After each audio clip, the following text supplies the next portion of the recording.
কেন গাফিলতি করা হচ্ছে? আমাদের নিয়োগ নিয়ে কেন এত পরিমাণ? প্রত্যেকটা বিষয় প্রাথমিক স্তরে এত পরিমাণ শূন্যপদ। আমরা যদি শিক্ষা দপ্তরে একটা প্রশ্ন করতে যাই, ওরা আমাদেরকে একটা সিম্পল আনসার দেয়, আমাদেরকে জিজ্ঞেস করো না তোমরা কি কোর্টে কেস করো।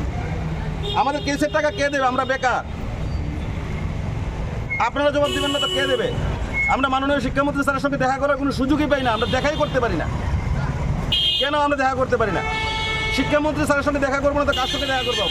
পূর্ববর্তীকালে তো শিক্ষামন্ত্রী স্যারের সঙ্গে অনেকেই দেখা করেছে।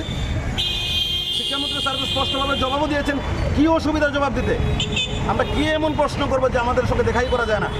আমাদেরকে ছাড়ুন, 2022-এর যারা ক্যান্ডিডেট ছিল কতবার চেষ্টা করেছে জানেন শিক্ষামন্ত্রী স্যারের সঙ্গে একটু দেখা করার জন্য? ওদেরকে পর্যন্ত দেখা করতে দেওয়া হয়নি।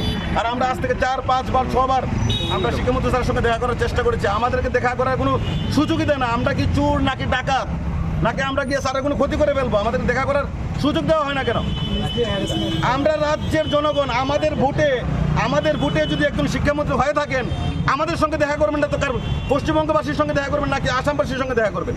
আমাদের লোকে দেখা করতে কেন করবেন না? আজকে সবার পক্ষ থেকে আমি জিনিসটা আপনাদের মধ্য দিয়ে প্রশ্ন করছি, আমাদের সঙ্গে শিক্ষামন্ত্রী স্যার দেখা কেন করেন না?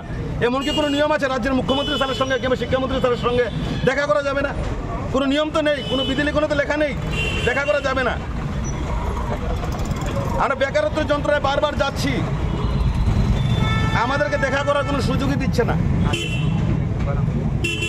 আমরা আমরা আমরা ত্রিপুরার ডেট কোয়ালিফাইড আমরা যারা আছি 2024-এর ব্যাচ 1888 জন, 1856 জন, ডেট 1 এবং ডেট 2 মিলিয়ে আমাদেরকে যেন সবাইকে অতি সত্বর নিয়োগ করা হয়, সবাইকে যেন অতি সত্বর নোটিফিকেশন দিয়ে আমাদের পোস্ট নতুনভাবে ক্রিয়েট করে সবাইকে যেন একসাথে নিয়োগ করা হয়, এটাই আমার দাবি।